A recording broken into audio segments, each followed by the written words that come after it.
Presiden Joko Widodo kemarin menyatakan akan mengambil sikap jika PT Freeport sulit diajak berunding. Saat ini negosiasi dengan PT Freeport diserahkan ke Menteri SDM.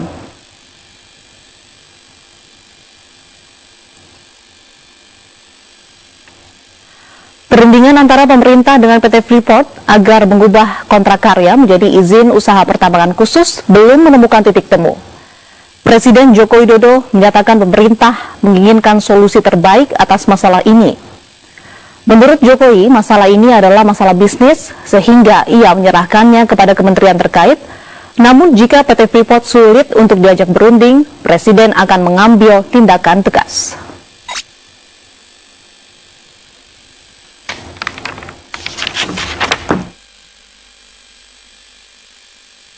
Ya, kita ingin ini dicarikan solusi menang-menang, dicarikan solusi yang win-win. Kita ingin itu, karena ini urusan bisnis gitu. Jadi oleh sebab itu saya serahkan kepada menteri. Tetapi kalau memang sulit diajak musyawarah dan sulit kita ajak berunding, ya kita nanti akan bersikap. Opsi 3, 1 mengikuti ketentuan yang ada sambil berunding tentang stabilisasi investasi. Ya. Pertanyaannya begini, stabilisasi investasi ini perlu dirundingkan nggak? Saya bilang perlu, karena ada di kontrak karya. Ya, 1. Yang kedua, harus dirubah menjadi UPK, karena kalau kontrak karya itu nggak bisa. Kan pasal 170 Undang-Undang Minerba sudah jelas. Semua pemegang perjanjian kontrak karya wajib melakukan pengolahan dan pemurnian. Mantan staf ahli Menteri SDM Muhammad Said Didu menilai rumitnya masalah Freeport karena adanya penumpang gelap dalam proses negosiasi pembaharuan kontrak. Lalu siapakah penumpang gelap yang dimaksud? Berikut kami putarkan kembali pernyataan Muhammad Said Didu dalam dialog melalui sambungan telepon kemarin. Selamat sore. Pak Said, kalau Bapak sebagai mantan staf khusus Menteri SDM 2014-2016 melihat seperti apa runyamnya proses renegosiasi kontrak antara Indonesia dan juga PT Freeport, Pak Said? Saya katakan mau dibikin runyam bisa runyam, mau dibikin tidak runyam bisa tidak runyam.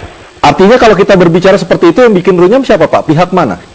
Saya katakan Freeport hanya bisa selesai apabila pihak yang berunding bebas betul dari kepentingan kelompok atau pribadi dan betul-betul hanya mementingkan NKRI dan rakyat Indonesia. Oke, kalau kita lebih spesifik lagi, Pak, pihak mana yang ternyata terkontaminasi dengan kepentingan-kepentingan di luar kepentingan rakyat Indonesia, Pak Said? Saya pikir semua pihak mengetahui bahwa setiap perjanjian kontrak Freeport itu selalu ada penumpang gelap.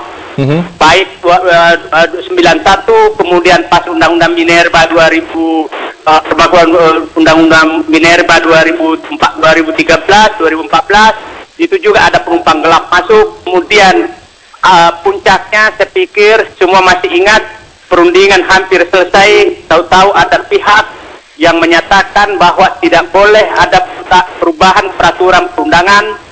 Dan saat itulah mulai muncul kasus Papa minta saham. Baik, Pak, Bapak orang lama di Kementerian BUMN, lalu Bapak juga menjadi staf sus Menteri SDM 2014-2016. Artinya, apa yang Bapak ucapkan barusan bukan sekedar khayalan, tapi benar fakta demikian, seperti itu Pak Said? Faktanya memang demikian, karena saya paham betul bahwa memang banyak sekali benalu di Freeport. Banyak benalu di Freeport. Banyak sekali, dan karena memang Freeport ini adalah perusahaan yang spesial, sehingga betul-betul orang yang tidak jernih dalam memanfaatkan kekuasaan ini sangat memungkinkan apabila dia tidak objektif dan dia ada kepentingan pribadi atau kelompok dalam proses perundingan. Apakah untuk negosiasi ulang untuk tahun ini, apakah Bapak yakin dengan keinginan pemerintah Indonesia untuk bertindak tegas terhadap PT Freeport, bukanlah isapan jempol semata? Saya berharap bahwa pemerintah Indonesia harus tegas tegas dalam bersikap tapi realistis dalam mengambil keputusan. Baik. Realistis dalam mengambil keputusan karena Freeport itu ada 5 hal yang terkait, bukan hanya korporasi. Kalau sekedar korporasi itu gampang sekali menyelesaikan, tidak perlu menteri bahkan apalagi presiden kalau hanya masalah korporasi.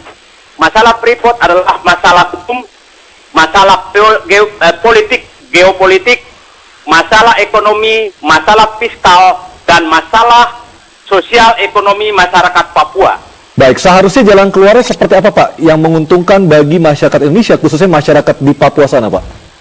Saya pikir yang paling 2015 kami sudah perkirakan bahwa keterlambatan mengambil keputusan 2015 akan menyebabkan pemerintah di 2017 akan menghadapi buah si malakama. Itu yang saya tulis dalam 100 Twitter saya, si malakama Freeport. Jadi saya berharap seluruh rakyat Indonesia memahami betul apapun yang keputusan diambil pemerintah pasti kontroversial, karena saya katakan ini buat si malakama. Baik, jika memang nanti menemui jalan buntu dan akhirnya dibawa ke arbitrase, seberapa kuat posisi Indonesia untuk memenangkan gugatan dari PT Freeport, Pak? Saya paham kontraknya, tapi sebagai rakyat Indonesia, kalau memang maju ke Freeport, maju arbitrase, saya berharap menang. Tapi saya agak tahu kontraknya dan saya tidak mau buka di publik karena nanti dianggapnya saya membuka kelemahan Indonesia. Baik, Pak Said Didu, terima kasih atas waktunya telah berbincang bersama kami di Anyus Petang. Selamat sore, Pak Said. Terima kasih. Selamat sore. Cadangan emas Papua yang dikuasai PT Freeport merupakan yang terbesar di dunia. Untuk menghabiskan cadangan emas di Papua, PT Freeport butuh waktu kurang lebih 20 tahun lagi.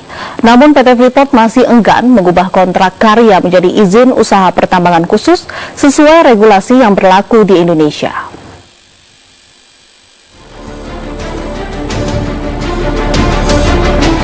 PT Freeport Indonesia mendapatkan legalitas mengeruk emas dari perut bumi Papua berdasarkan kontrak karya yang ditandatangani pemerintah pada tahun 1967.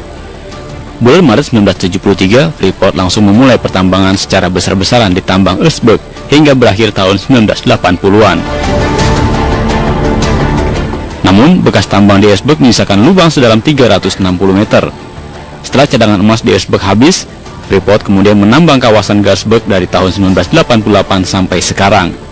Hingga Juli 2005, lubang di Gasberg telah mencapai diameter 2,4 km, seluas 499 hektar, dengan kedalaman 800 meter. Dari eksploitasi kedua wilayah ini, sekitar 7,3 juta ton tembaga dan 724,7 ton emas telah dikeruk.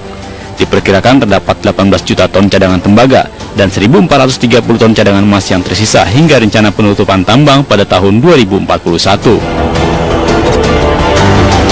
Setelah puluhan tahun di bawah PT Freeport, kini pemerintah menginginkan kendali yang lebih luas atas kekayaan sumber daya mineral. Pada 10 Februari lalu, pemerintah menyodorkan izin usaha pertambangan khusus atau IUPK kepada PT Freeport sebagai pengganti kontrak karya atau KK. Jika tak mengubah dari KK menjadi IUPK, Freeport tidak bisa mengekspor konsentrat tembaga. Namun, PT Freeport belum mau mengubah kontrak karyanya menjadi IUPK, sebab IUPK dinilai belum memberikan kepastian hukum. Pajaknya bisa berubah mengikuti aturan perpajakan yang berlaku. Freeport juga dikabarkan keberatan melepas saham mereka 51%. Belakangan, pihak PT Freeport berencana menggugat pemerintah ke arbitrase internasional terkait masalah ini. Tim Liputan MNC Media memberitakan.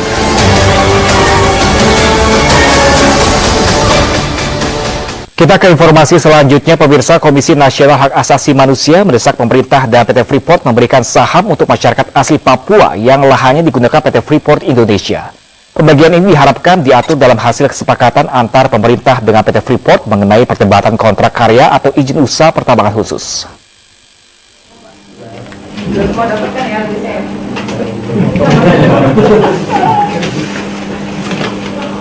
Komisi Nasional Hak Asasi Manusia mendesak pemerintah mengatur pasal mengenai keuntungan saham untuk masyarakat suku Amungme, Papua yang merupakan tuan tanah dari lahan yang dimanfaatkan PT Freeport di tanah Papua.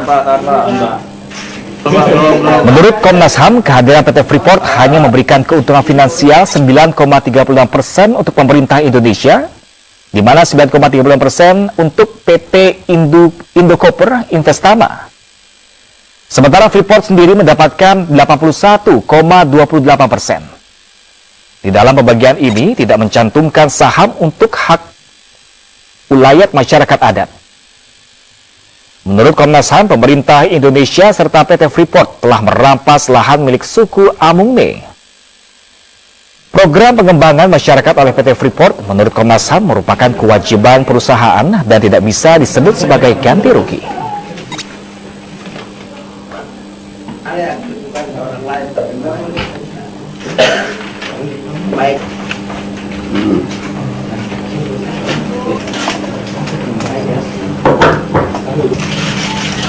Tambah.